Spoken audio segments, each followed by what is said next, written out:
начале турнира на татами вышли представители всех команд для участия в торжественном параде. Больше 200 спортсменов из Дагестана, Москвы, Чеченской Республики, Северной Осетии и других регионов России съехались во дворец спорта имени Берда Евлоева. После официальной части турниру был дан старт. К собравшимся на стадионе обратился министр по физической культуре и спорту Республики Ингушетия Дауд Алхазуров. Магомед был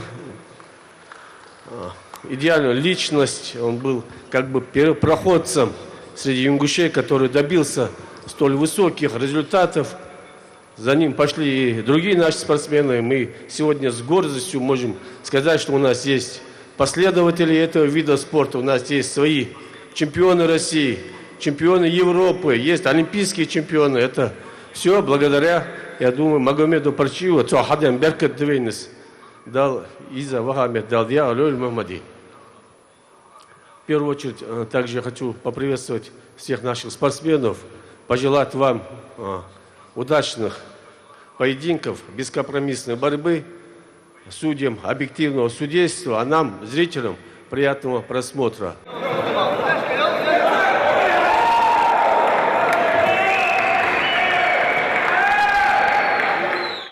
Самая зрелищная схватка. На татами встретились опытнейшие спортсмены. Ингушский дзюдоист Муса Кадзоев против одного из лучших борцов Чеченской Республики. Победить на этом турнире, делится Муса, ему очень важно, ведь Магомед Парчиев всегда был для него примером. Пока я выиграл 2 схватки, соперники были очень тяжелые, особенно последний спортсмен из Чеченской Республики.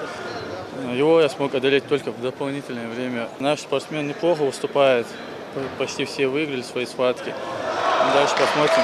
Уважение к сопернику и неуступчивость в каждом поединке – вот за что любит дзюдо во всем мире. В этом году крупный масштаб соревнований, людей много очень приехало.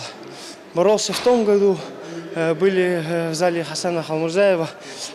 Меньше народу было, но сегодня очень много народу и конкуренция очень сильная. Хороший турнир, можно побороться. Здесь нету новичков, все на профессиональном уровне борются, выступают. Нормально, я устаю.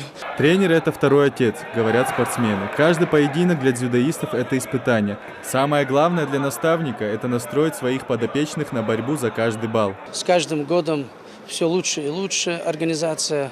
Ребята, спортсмены, которые представляют чуть ли не всю, так скажем, Россию, очень подготовленные. Стараются все, видно, что подготовка была во всех регионах. Хочется отметить организацию этого турнира очень хорошо, судейство объективное, ребята стараются, борются. Спортсмены всего несколько дней назад приняли участие в чемпионате СКФО, а сегодня выступают на татами в Ингушетии. Судейские ошибки в соревнованиях непозволительны, каждый балл может стать решающим. Уровень в целом спортсменов такой выше среднего. Тут есть члены сборной России. У нас, как является Северокавказский федеральный округ, самым сильным в России. Поэтому на Кавказе всегда бороться сложнее. Для кого-то это соревнование – первый шаг в большой спорт. Кто лучше в своей весовой категории, станет ясно после подведения итогов. А пока зрители во Дворце спорта смогут насладиться красивыми и зрелищными поединками. Идрис Ижиев, Адам Далаков, Новости 24.